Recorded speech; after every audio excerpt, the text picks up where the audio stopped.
السلام علیکم دوستو، آج ہم آپ کو بتائیں گے کافر پر عذاب۔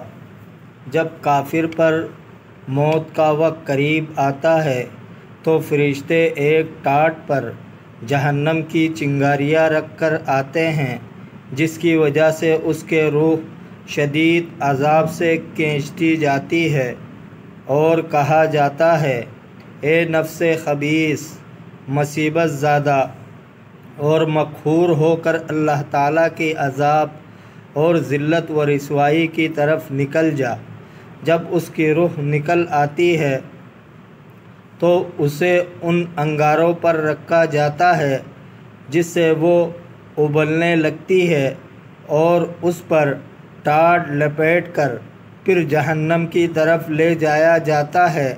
حضرت محمد بن کعب قرظی رضی اللہ تعالیٰ عنہ سے مروی ہے، انہوں نے یہ فرمان الہی حتی اذا جاء احدهم الموت قال رب ارجعونی لعلی اعمل صالحا فیما ترکت، یہاں تک کہ جب ان میں سے کسی ایک پر موت آئے تو وہ کہتا ہے، اے میرے رب مجھے واپس لوٹا تاکہ میں نیک عمل کروں اس جگہ جیسے چھوڑ آیا ہوں۔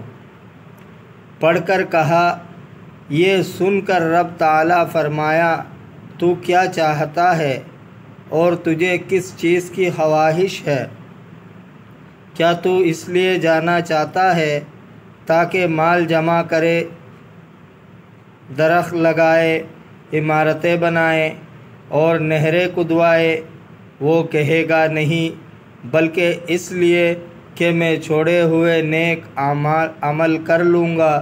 رب فرماتا ہے، تحقیق یہ بات ہے جسے وہ کہنے والا ہے، یعنی ہر کافر موت کے وقت یہی کلمہ ضرور کہتا ہے۔ حضرت ابو ہریرہ رضی اللہ تعالیٰ عنہ سے مروی ہے، حضور صلی اللہ علیہ وسلم نے فرمایا کہ مومن کی قبر ایک سبز باغ ہوتا ہے، اس کی قبر 70 ہاتھ فراخ کر دی جاتی ہے اور وہ 14ویں رات کی چاند کی طرح چمکے گا۔ پھر فرمایا کہ یہ آیت مبارک فَإِنَّ لَهُ مَعِيشَةً ضَنْكَا، بے شک اس کے لیے زندگی تنگ ہوتی ہے۔ جانتے ہو کس کے بارے میں نازل ہوئی؟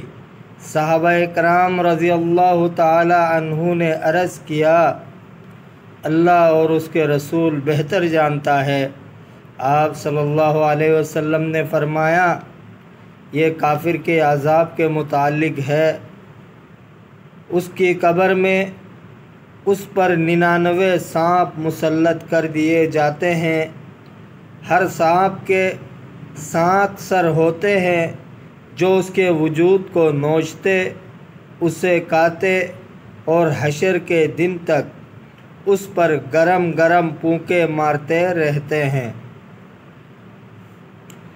اور یہ بات بھی سمجھ لیجئے کہ اس مخصوص عدد پر تعجب نہ کیجئے، کیونکہ ان سانپوں کی تعداد ان برائیوں کی تعداد کے برابر ہے، جیسے تکبر، دکھاوا، حسد، کینہ اور کسی کے لیے دل میں میل رکھنا وغیرہ۔ اگرچہ ان برائیوں کے اصول گنے چنے ہیں، مگر ان کی شاخیں اور پھر ان شاخوں کی شاخیں بہت زیادہ ہے جو سب کے سب مہلک ہے، اور قبر میں یہی صفات مذمومہ سانپوں کی شکل میں تبدیل ہو کر آئے گی۔